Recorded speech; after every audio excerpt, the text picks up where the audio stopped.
Hello everyone, welcome back to my channel. We will continue the topic that we discussed, that is shell and tube heat exchanger designing. तो last video में हमने देखा था कि designing दो category में हम डिवाइड करते हैं. एक तो साइजिंग रहता है जिसमें हमने डिस्कस किया था shell diameter calculation, then number of tube calculation, tube bundle diameter calculation, और दूसरा कैटेगरी आता है परफॉर्मेंस बेस्ड डिज़ाइनिंग. तो परफॉर्मेंस में स्पेसिफिकली रहेगा as you may see over here, that is the heat transfer coefficient calculation, that is on the tube side as well as on the shell side. तो generally heat transfer coefficient is directly related to the rate of heat transfer, जिसका meaning है कि जितना ज़्यादा मुझे heat transfer coefficient मिलेगा उतना ज़्यादा मेरा हीट ट्रांसफर रेट होगा.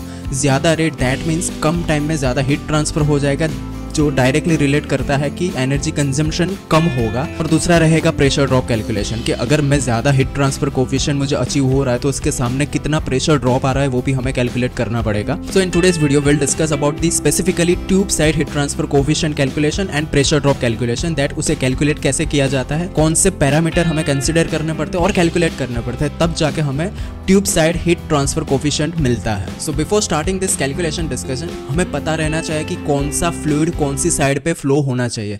जैसे कि हम जो एग्जांपल की बात कर रहे हैं ल्यूब ऑयल कैलकुलेशन, तो ल्यूब ऑयल ट्यूब साइड पे जाना चाहिए या तो शेल साइड पे जाना चाहिए, तब जाकर हमें सबसे एफिशिएंट रिजल्ट मिल सकता है. उसके बेस पे से एक टॉपिक निकल के आता है which is called the fluid allocation. 5 criteria वो जो हमें देखना चाहिए, जो हमें बेस देता है कि कौन सा फ्लूइड कहां पे फ्लो करवाना है, which will divide in 2 category. Category 1 that is the property of the fluid, और second that is temperature of the fluid and the operating pressure. तो अगर प्रॉपर्टी की बात करें तो उसमें आएगा corrosive fluid, then fouling material, और थर्ड आएगा viscosity of the fluid. So let's discuss about the corrosiveness. अगर मेरा जो भी फ्लूइड है वो बहुत ही ज्यादा कोरोसिव है, सो इन दैट केस जब भी कोरोजन आता है तो हमें मटेरियल का कंसिडरेशन करना पड़ता है.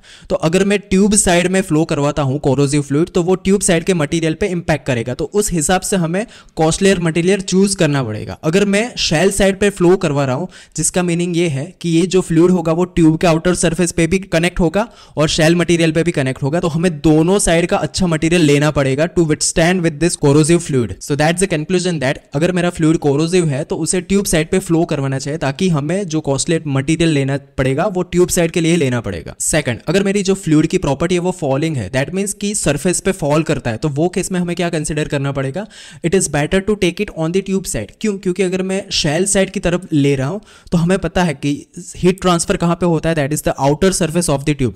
तो शेल साइड पे अगर मैं फ्लूइड ले रहा हूं तो वो फॉलिंग होगा, तो आउटर सरफेस पे उसका पूरा फॉल हो जाएगा और रेजिस्टेंस ज्यादा क्रिएट करेगा, तो हीट ट्रांसफर कम हो जाएगा.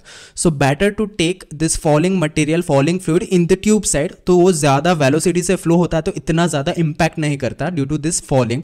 और cleaning of the tubes are easier than the cleaning of the shell, तो वो भी एक क्राइटेरिया है जो हमें कंसिडर करना पड़ता है. Third point is the viscosity. Viscosity that means जो भी फ्लूइड की विस्कोसिटी ज्यादा है तो डायरेक्टली वो इंपैक्ट करता है रेनॉल्ड नंबर में. हमें पता है Reynold number equal to rho V D by mu, तो जिसकी विस्कोसिटी ज्यादा वो रेनॉल्ड नंबर उसका कम, तो उसका फ्लो रेट भी कम होगा.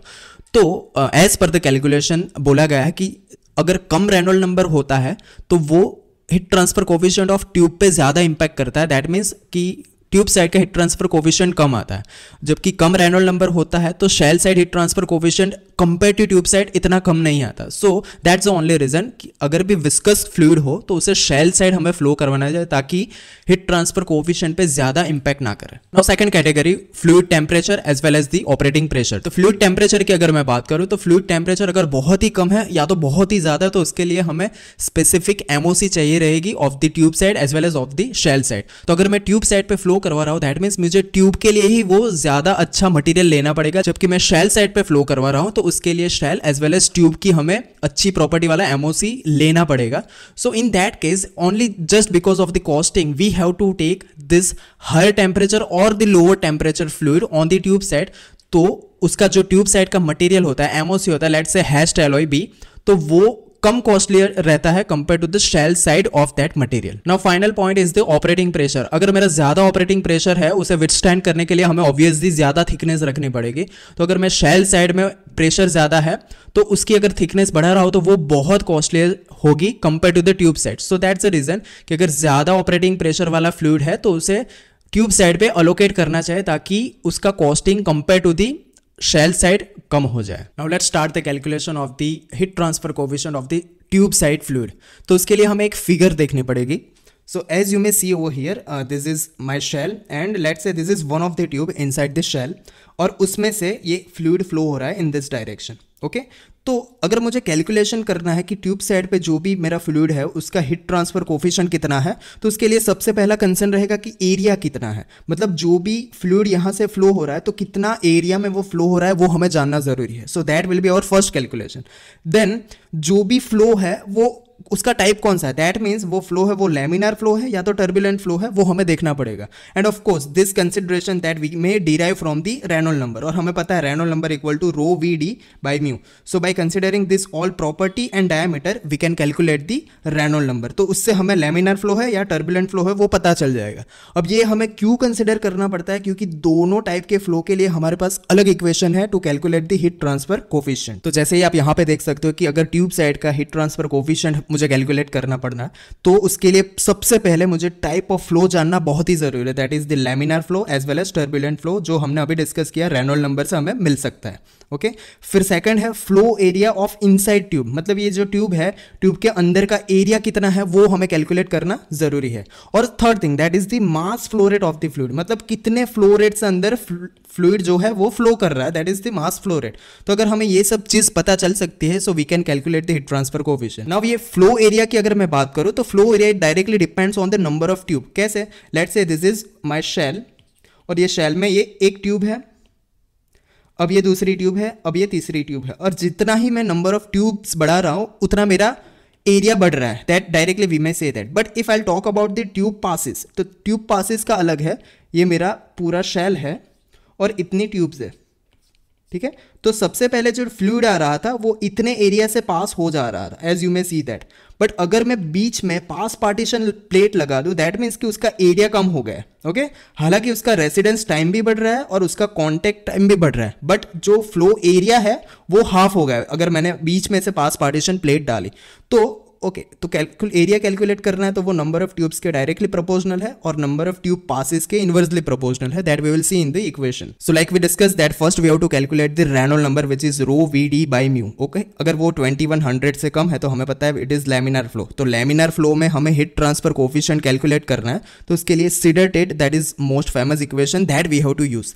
सो ये सब हीट ट्रांसफर कैलकुलेशन के सबसे बेसिक जो नंबर है which is the Nusselt number. Nusselt number का एप्लीकेशन ही वही है जिससे हम हीट ट्रांसफर कोएफिशिएंट कैलकुलेट कर सकते हैं. So Nusselt number equal to H D by K, that we all know that it is the basic number which is equal to Sieder Tate. Equation says that 1.86 Reynolds Prandtl di by L raised to 0.33 into mu by mu w. This is the viscosity in the tube and this is viscosity at the wall. Generally हम ये ratio 1 consider करते हैं. अगर बहुत ही ज़्यादा temperature difference रहता है तो हमें ये वैल्यू अलग अलग रखनी पड़ती है. तो ये मेरा है Sieder Tate equation for the laminar flow. अगर मेरा Reynold number is greater than 4000 तो वो केस में हम बोल सकते हैं कि वो टर्बुलेंट फ्लो है. तो अगर टर्बुलेंट फ्लो है तो उसके लिए मुझे फिर से famous equation which is the Dittus Boelter equation that we have to use. In that equation it is Nusselt number again, that is the basic number which is equal to H D by K 0.023, Reynolds raised to 0.8 and Prandtl raised to 0.33, mu by mu w 0.14. So this is what we have to consider for the calculation of heat transfer coefficient, that is by the Sieder Tate equation for the laminar flow and Dittus Boelter equation for the turbulent flow. वो हमें सबसे पहले Reynold number से calculate करना पड़ता है. Okay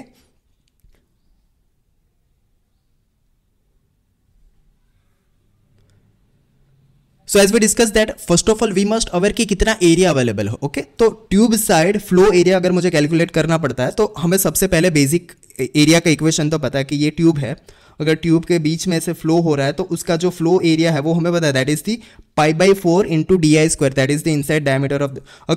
अगर मेरे ज्यादा नंबर है तो मुझे मल्टीप्लाई करना पड़ेगा, जितनी ज्यादा नंबर्स ऑफ द ट्यूब उतना ज्यादा एरिया.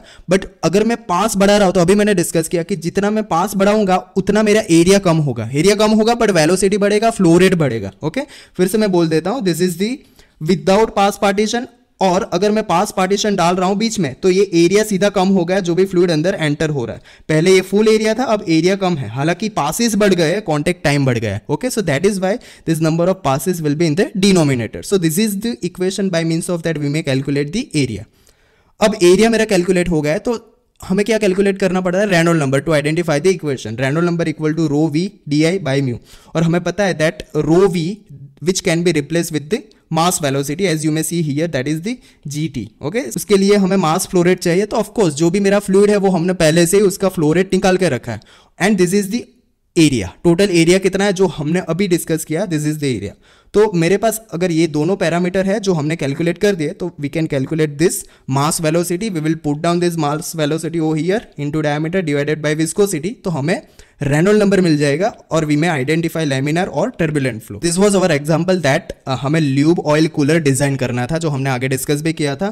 तो ल्यूब ऑयल एक फ्लूइड है और दूसरा फ्लूइड है कूलिंग वाटर। तो अब सबसे पहले अगर मुझे कैलकुलेशन करना है तो मुझे आइडेंटिफाई करना पड़ेगा कि कौन सा फ्लूइड कौन सी जगह पे फ्लो होगा। तो ऑफकोर्स हमारा जो भी एक क्राइटेरिया आता है that is the viscosity. Okay, viscosity जो भी फ्लूइड की ज्यादा है वो फ्लूइड हमें शेल साइड पे भेजना है, और जो भी फ्लूइड की विस्कोसिटी कम है वो ट्यूब साइड पे आएगा। ओके, तो यहाँ पे ऑब्वियसली ऑयल है तो ऑयल की विस्कोसिटी तो कंपेयर टू कूलिंग वाटर ज्यादा ही रहने वाली, तो lube oil will be on the shell side and this cooling water will be on the tube side. So that is our first consideration in the calculation of tube side heat transfer coefficient. तो अब हमें जो भी calculation करना है that is of the cooling water. Cooling water मेरा tube side पे जा रहा है। सो एग्जांपल के लिए सबसे पहला हमारा एरिया कैलकुलेट करना पड़ता है, which is the π/4d² number of tube divided by number of passes. तो अगर आपको याद हो तो आगे के वीडियो में हमने देखा था कि नंबर ऑफ पासेस हमने 4 एज्यूम किए थे और नंबर ऑफ ट्यूब जो हमने कैलकुलेट किए थे that was 288 number of tubes. Okay, और इनसाइड डायमीटर भी हमने कंसिडर किया था ट्यूब का। तो ये सब पैरामीटर मेरे पास अवेलेबल है, तो अगर मैं ये सब वैल्यू रख रहा हूं तो मेरे पास जो भी एरिया आएगा that is the area for the fluid that is cooling water inside the tube which is 0.01 metre square. इतना मेरे कूलिंग वाटर को एरिया मिल रहा है फ्लो करने के लिए। ओके, उसके बाद जो हमने अभी डिस्कस किया था, हमने मास वेलोसिटी कैलकुलेट करनी है, तो वो मास फ्लो रेट हमने आगे ही कैलकुलेट कर लिया था कूलिंग वाटर का, विच वॉज 16.667। वो आगे के वीडियो में आप देख सकते हो। And this is the area that we just calculated. तो हमारे पास मास वेलोसिटी आएगी 1666.7 kg/m²। ये मास वेलोसिटी का यूनिट है। तो अब सीधा हमें पता है कि रेनॉल्ड नंबर में उसे यूज करना है। So by using that in Reynold number that I am going to get 30,000 of Reynold number which is more turbulent flow. Okay, अगर मेरे पास टर्बुलेंट फ्लो है so I am going to use Dittus Boelter equation, जिसमें मेरे पास Prandtl number भी चाहिए। Okay, Prandtl number represents the fluid property. Okay, so Prandtl number which is Cp/μ/K। तो ये सब प्रॉपर्टी ऑलरेडी हमारे पास अवेलेबल है। सीधा हम और ये सब फ्लूइड की property that is cooling water की प्रॉपर्टी है, जिससे हम प्रांडल नंबर निकाल सकते हैं, which is we are going to get 4.867। Okay, so after having the value of this Reynold number and Prandtl number, जिससे हमने आइडेंटिफाई किया कि हमारा टर्बुलेंट फ्लो है, and equation which can be used which is Dieters-Boulter equation। तो so by considering this Dieters-Boulter equation हम इसमें value put करने वाले हैं Reynold number, Prandtl number, this is the fluid conductivity and this is the diameter that we already aware. तो यहाँ पे आप देख सकते हो मैंने सभी वैल्यू रख दी है। So by considering all this value I am going to get heat transfer coefficient which is around 7000 Watt/m², which is really good heat transfer coefficient that we are getting for the cooling water. इसमें अगर मैंने lube oil tube side पे लिया होता, सो अगर आप उसका भी कैलकुलेशन करोगे तो उसकी वैल्यू नियरली 1000 जितनी आएगी, which is very less value. So that's why fluid allocation is really important for the calculation of this heat transfer coefficient. Now next thing that we have to calculate the pressure drop on the tube side. तो उसका simple एक equation है, यहाँ पे आप देख सकते हो, pressure drop that is equal to number of passes. So obviously passes के प्रोपोर्शनल टू क्यों होता है, जितने मैं पासेस बढ़ाऊंगा उतना मेरा एरिया कम होगा, बट उतना टर्बुलेंस बढ़ेगा। जितना ज्यादा टर्बुलेंस उतना ज्यादा pressure drop, right? So that's why this pressure drop will be higher because of the number of passes. So equation itself says 8 × JF। Okay, JF that is the factor to calculate the pressure drop. Then जितनी ज़्यादा मेरी length होगी उतना ज़्यादा pressure drop, जितना बड़ा मेरा diameter होता उतना कम मेरा प्रेशर ड्रॉप, वो हमें पता है। सो L/D μ/μw जो हमने आगे डिस्कस किया, plus 2.5 which is the conversion constant and ρu²/2। Okay, so अगर मेरे पास ये सभी पैरामीटर है so I can calculate the pressure drop. तो इसमें सिर्फ दो ही चीज है जो अननोन है, या तो हमें कैलकुलेट करनी पड़ेगी। So first thing which is the JF factor. What is JF factor? तो यहां पे आप ग्राफ में देख सकते हो, it is only depend on the Reynold number. ये रेनॉल्ड नंबर है। ओके, हमने अभी डिस्कस किया था, कैलकुलेट किया था कितना रेनॉल्ड नंबर था, इट वॉज 30,000 समथिंग। तो अगर यहां पे देख सकते हो that is 30,000 which is 3 × 10⁴। Okay, तो it is somewhere around here, और मैं ये जो भी लाइन है, कर्व है, उस पर टच करवाऊंगा and I expand up to this y axis. So I am going to get certain value of this JH factor, okay, which is 3.5 something into 10⁻³ okay, so that is my GF factor जो मैं ये graph पे से calculate कर सकता हूँ। दूसरी एक अननोन वैल्यू है which is my velocity okay, that is ρu²/2, तो हमें वेलोसिटी चाहिए। तो हमने ऑलरेडी मास वेलोसिटी कैलकुलेट कर दी है जो रेनॉल्ड नंबर में हमने डिस्कस किया था, दैट ρVd/μ जिसको हमने रिप्लेस किया था Gd/μ ओके। तो हमें पता है that ρV which is equal to G okay. So यहाँ पे मुझे वेलोसिटी निकालनी है which is G/ρ okay. So this G that is for the tube, GT that we calculated divided by ρ, density हमें कूलिंग वाटर के पता है at particular temperature, तो ये हमने अभी कैलकुलेट किया था ऊपर, and this is the density. तो उसके हिसाब से मेरे पास वेलोसिटी भी निकल के आती है विच इज 1.678 मीटर पर सेकंड। हमें पता है दैट वेलोसिटी की जो रेंज होती है कूलिंग वाटर की दैट इज 0.5 से लेके 2 मीटर पर सेकंड तक रहती है okay. So this is the velocity that we are going to get. Now if I put down all this value, velocity, GF factor, length, diameter, ये सब हमने आगे डिस्कस किया था, and number of passes which are 4 okay. So by put down this all value, I'm going to get this pressure drop, which is 50.66 kilopascal.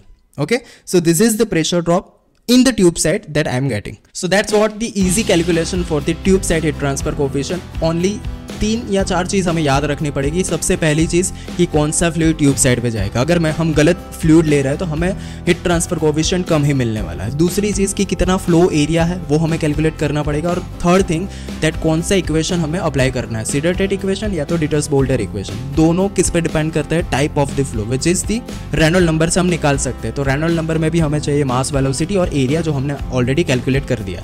So that was the calculation of tube side heat transfer coefficient as well as pressure drop.